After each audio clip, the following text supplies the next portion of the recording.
சையத் இப்ராஹிம் காயல்பட்டினம் அவர் கேட்குறாரு, நான் தர்மம் செய்யும்போது 1க்கு 10ஆக இறைவன் புறத்திலிருந்து வரும் என்ற வசனத்தின் அடிப்படையில் 1க்கு 10ஐ எதிர்பார்த்து தர்மம் செய்யலாமா? சையத் இப்ராஹிம் காயல்பட்டினத்துலேருந்து கேட்குறாரு. நம்ம தர்மம் செய்கிறோம்ல, தர்மத்துக்கு அல்லாட்ட தானே கூலி எதிர்பார்க்கணும். அப்படி இல்லாமல் நம்ம 100 ரூபா கொடுத்தா அல்ல 1000 ரூபா தருவான், இப்படி தர்மம் செய்யலாமா? துன்யாவில் 1 கொடுத்தால் 10 அல்லாஹ் தருவான் என்று அல்லாஹ் குர்ஆனில் சொல்கிற காரணத்தினால நம்ம அதை எதிர்பார்த்து தர்மம் செய்யலாமா, அல்லது மறுமையுடைய கூலியை தான் எதிர்பார்க்கணுமா? அந்த கருத்தெல்லாம் அவர் கேட்குறாரு. அதாவது நான் தர்மம் செய்யும் பொழுது 1க்கு 10ஆக இறைவன் புறத்திலிருந்து வரும் என்ற வசனத்தின் அடிப்படையில் 1க்கு 10ஐ எதிர்பார்த்து தர்மம் செய்யலாமான்னு கேட்குறாரு. ஆனால் நீங்கள் சொல்கிற மாதிரி 1க்கு 10ங்கிற வகையில் வரும்லாம் குர்ஆன் வசனம் இல்லை. குர்ஆன் வசனம் எப்படி இருக்குன்னா, தர்மத்தை பொறுத்த வரைக்கும் 1க்கு குறைஞ்சபட்சம் 700 என்று இருக்கிறது. 1க்கு 10 கிடையாது, 1க்கு 700. 1க்கு 700 எப்படி வருதுன்னு கேட்டால், அல்லாஹ் குர்ஆனில் சொல்லும் பொழுது மஸலுல்லதீன யுன்ஃபிகூன அம்வாலஹும் ஃபீ ஸபீலில்லாஹ், அல்லாஹ்வுடைய பாதையில் தங்கள் செல்வங்களை யார் செலவழிக்கிறார்களோ அவர்களுக்கு உதாரணம் என்னவென்று சொன்னால், கமஸலி ஹப்பத்தின், ஒரு தானியம், அம்பத்தத்து சபா சனாபில, அது 7 கதிர்களை முளைக்க செய்கிறது. ஃபீக்குள்ளி சும்புலத்தி மேத்து ஹப்பா, ஒவ்வொரு கதிரிலும் 100 தானியங்கள் இருக்கிறது. அப்போ 700 ஆயிடுச்சு. ஒரு நெல்லை போடுறீங்க, 7 கதிர், ஒவ்வொரு கதிரில் 100 நெல், மொத்தம் 700 ஆகிவிட்டது.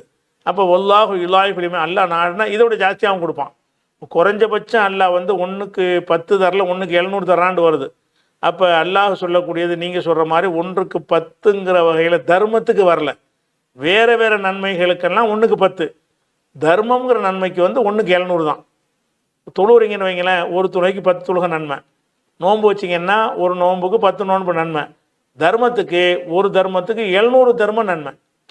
1 ரூபா கொடுத்தீங்கன்னா 700 ரூபா கொடுத்தீங்கன்னு அர்த்தம். வழங்குதா? 1 ரூபா தர்மம் செஞ்சால் 700 ரூபா கொடுத்ததுக்குரிய நன்மை அல்லாஹ் தருவான். 700 மடங்குன்னு தான் அல்லாஹ், அது குறைஞ்சபட்சம் தான். இன்னுமே அவனுடைய இஹ்லாஸ் தூய்மையை பொறுத்து அதுக்கு நாடியவர்களுக்கு மேலேயும் அல்லாஹ் கொடுப்பான்னு வருகிறது.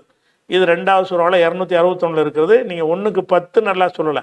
ஆனால் இந்த 700ங்கிறது இங்கே 1 ரூபா கொடுத்தா 700 ரூபா கிடைக்குங்கிறது எல்லாம் சொல்கிறான் இல்லை. 1க்கு 10ங்கிற அந்த அர்த்தத்தில் இல்லை. அது இங்கே எதுக்கு அர்த்தம் என்னன்னு கேட்டால், அங்கே தர்றது 1க்கு 700 தருவானுங்க எங்கே உள்ளது? அது ஆகிரத்தில் உள்ளது.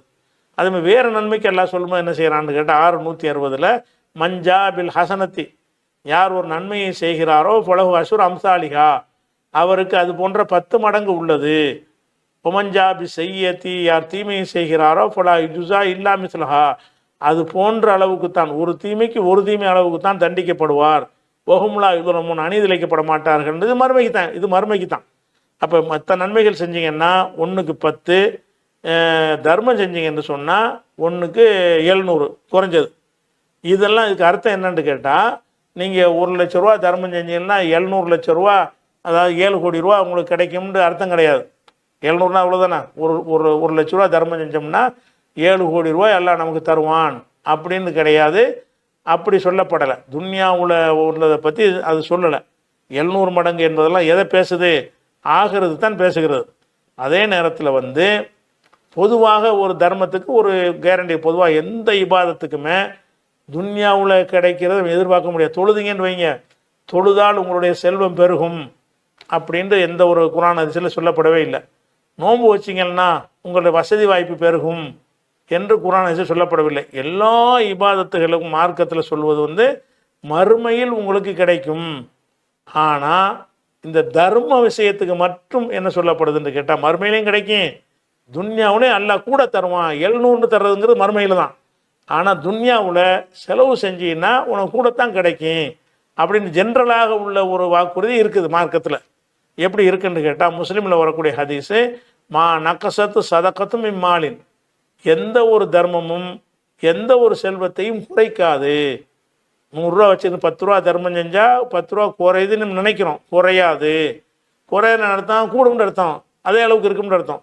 அப்போ எந்த ஒரு தர்மமும் செல்வத்தை குறைக்க, தர்மம் செஞ்சதுனால பிச்சைக்காரனை போக மாட்டான் அப்படிங்கிற கேரண்டி மார்க்கத்தில் இருக்குது. மறுமையிலும் உனக்கு கூலி கிடைக்கும், துன்யாவில் உன்னுடைய செல்வம் குறையாது. தர்மம் செய்யும்போது என்ன நினைக்கணும்னு கேட்டால், நம்ம கொடுத்தா குறையாது, கண்டிப்பாக குறையாது. அல்லாஹ் என்ன செய்வான்? அது குறையாத அளவு காப்பாற்றி தருவான் என்கிற கேரண்டி வந்து இந்த தர்ம விஷயத்துக்கு மட்டும் துன்யாவிலும் நன்மை சொல்லப்படுது. வேற எல்லா இபாதத்துகளுக்கும் ஆகிரத்தில் மட்டும்தான் நன்மை. தர்ம விஷயத்துக்கு மட்டும் ஆகிரத்திலே நன்மை. துன்யாவுலையும் உங்களுக்கு இருக்க ஆசை கொடுத்தீங்கள, உன்னை தெருவில் நிப்பாட்டலாமா? நிப்பாட்ட மாட்டேன், குறைக்க விட மாட்டேன் அப்படின்னு நல்லா சொன்னதாக வருகிறது. அதே மாதிரி திருமதியில் ஒரு ஹதீஸ் வருது, மாநக்கச மாலு அப்தின் மின் சதக்கத்தின், சதக்காவின் காரணமாக எந்த ஒரு அடியானின் செல்வமும் குறையாது. முஸ்லீமில் ஒரு கூட சதக்கா தர்மம் செஞ்சீங்கன்னு சொன்னால் எப்படி செய்யணும்? கொடுத்தா குறையாதுப்பா, நம்ம மட்டும் கொடுப்போம், நம்ம குறையாமல் இருந்துக்கிட்டு இருக்கோம் அப்படிங்கிற கேரண்டி கண்டிப்பாக இருக்கிறது. அதே மாதிரி வந்து புகாரில் ஒரு ஹதீஸ் 1433வது ஹதீஸில் சொல்கிறாங்க, அதாவது அஸ்மா வட்டத்தில் ரசூல்லா சொல்கிறாங்க, லா துஹுசி இப்போ யுஹசில்லாஹு அலைக்கி, நீ ரொம்ப எண்ணிட்டு செலவு செய்யாத, அல்லாஹ் அப்புறம் எண்ணி தர ஆரம்பிச்சிருவான். அப்படி எண்ணி பார்த்து இந்த 5 விஷயம் வச்சுக்க, ஒன்று எண்ணி பார்த்துக்கிட்டு தர்மம் செய்யாதப்பா. அப்படி செஞ்சீங்கன்னா எல்லாம் உனக்கு எண்ணி தர ஆரம்பிச்சிருவான். நீ பாட்டு அள்ளி கொடு, நல்லா தந்துக்கிட்டே இருப்பான்ட்டு அந்த கேரண்டி மார்க்கத்தில் இருக்கிறது. இது புகாரில் ரசூல்லா சொன்னக்கூடிய ஒரு ஹதீஸாக இருக்கிறது. அதே மாதிரி 34, 39 வசனத்தில் ஒமா அன்ஃபக்து மின் ஷையின், எந்த ஒன்றை நீங்கள் செலவு செய்தாலும் ஒஹோ யுஹ்லிஃபுஹு, அவன் அதுக்கு பிரதி உபகாரம் செய்வான். அதுக்கு உலகத்தில் தருவான்கிற கருத்தை உள்ளடக்கி இருக்கு, மறுமையில் தருவான்னு வச்சுக்கிடலாம். அதே மாதிரி புகாரில் ஒரு ஹதீஸ் இருக்கிறது, ஒவ்வொரு நாளும் என்ன செய்கிறாங்கன்னு கேட்டால் மலக்குமார்கள் வந்து காலை நேரத்தில் ஒரு துவா செய்வாங்களாம். என்ன செய்வாங்கன்னா, அல்லாஹும்ம ஆத்தி முன்ஃபிகன் ஹலஃபன், யாரெல்லாம் யார் வந்து செலவழிக்கிறானோ அவனுக்கு அதுக்குரிய பிரதி பண்ணை, அதுக்கு பகரத்தை இந்த உலகத்தில் கொடுத்துரு. 1 லட்ச ரூபா செலவு செஞ்சான்னா அதுக்கு பதிலாக ஏதாவது அவனுக்கு கொடுத்துரு அப்படின்னு மலக்குமார்கள் துவா செய்வாங்களாம். யார் வந்து செலவழிக்காமல் தடுத்து கொள்கிறானோ அவருக்கு இழப்பை நீ அதிகமாக்குன்னு இன்னொரு மலக்கு துவா செய்வானாம். 2 மலக்குகள் வந்து டெய்லி துவா செஞ்சுட்டே இருக்கிறாங்க. என்ன செய்கிறாங்க? காலை காலை ஆன உடனே துவா செஞ்சிருவாங்க, யாரெல்லாம் கொடுக்குறவனுக்கு கொடுத்துக்கிட்டே இரு, கொடுக்காதவனுக்கு எடுத்துக்கிட்டே இரு அப்படின்னு துவா செய்வார்கள்னு வருகிறது. இது புகாரில் 1442 ஹதீஸில் வருகிறது. அப்போ இதன் பிரகாரம் என்ன செய்யும்னு கேட்டால், நீங்கள் வந்து கொடுத்தீங்கன்னு சொன்னால் கண்டிப்பாக எல்லாம் தருவான். ஆனால் 1க்கு 10 தருவாங்கிறது வந்து மறுமை விஷயத்துக்கு தான் சொல்லப்படும். லிமிட் பண்ணி இந்த சதவீதமாக சொல்லக்கூடாது. கொடுத்தாலும் எல்லாம் தருவான், நிறைய தருவான், 10க்கு மேலே கூட தருவான். 1க்கு 10ங்கிறது மற்ற நன்மைகளுக்கு, 1க்கு 700ங்கிற தர்மத்துக்கு, இது எல்லாமே வந்து மறுமையில் கிடைக்கக்கூடிய கூலி. மறுமையில் மட்டும்தான் கிடைக்குமாண்டா கிடையாது, துன்யாவிலையும் கிடைக்கும். துன்யாவில் எப்படி கிடைக்கும்? ஆள் பொறுத்து வேணுங்கிறப்ப எல்லாம் எவ்வளோ வேணாலும் தருவான். 1000 கூட, 1க்கு 10,000 கூட தருவான். அதை வந்து சொல்லப்படலை. ஆனால் அல்லாஹ் வந்து நிறைய கொடுப்பாயாகனு மலக்கள் துவா செய்கிறாங்கன்னா அல்லாஹ் கொடுப்பான்னு அர்த்தம். அந்த அர்த்தத்தில் வருகிறது. இன்னும் சொல்ல போனால் ரசூல்லா சொல்கிறாங்க, மண் சர்ரஹூ அன் யுப்சத்தலஹூ ஃபி ரிஸ்கிஹி, ஒருவர் தனக்கு தாராளமாக ரிஸ்க் அளிக்கப்பட வேண்டுமென்று யாராவது விரும்புவாரையானால், அவ் யுன்சாலஹூ ஃபி அசரிஹி, அவருடைய வாழ்நாள் கொஞ்சம் ஒரு அதிகப்படுத்த வேண்டும், தவணை கொடுக்கப்பட வேண்டும் என்று விரும்புவாரையானால், ஃபல் யசில் ரஹிமஹூ, அவருடைய உறவினர்களை சேர்த்து கொள்ளட்டும், அனுசரித்து நடக்கட்டும், உறவினர்களுக்கு உதவட்டும்ங்கிறாங்க. உறவினர்களுக்கு உதவினர்களே ஆனால் செல்வம் பெருகும். உறவினர்களுக்கு ஒருத்தன் கொடுத்தானேயானால் ஆகிரத்திலேயும் நன்மை கிடைக்கும். தனி விஷயம். துன்யாவுடைய சொந்தக்காரங்களுக்கு நீங்கள் கொடுத்தீங்கன்னு சொன்னால் அல்லாஹ் அள்ளி தந்துக்கிட்டே இருப்பான் அப்படிங்கிற கருத்து புகாரில் 2067, 5985, 5986 இதில் எல்லாம் இருக்கிறது. அதனால் வந்து நீங்கள் தர்மம் செய்யும்போது 1க்கு 10 தருவான் என்று நேரடியாக ஆதாரம் இல்லை.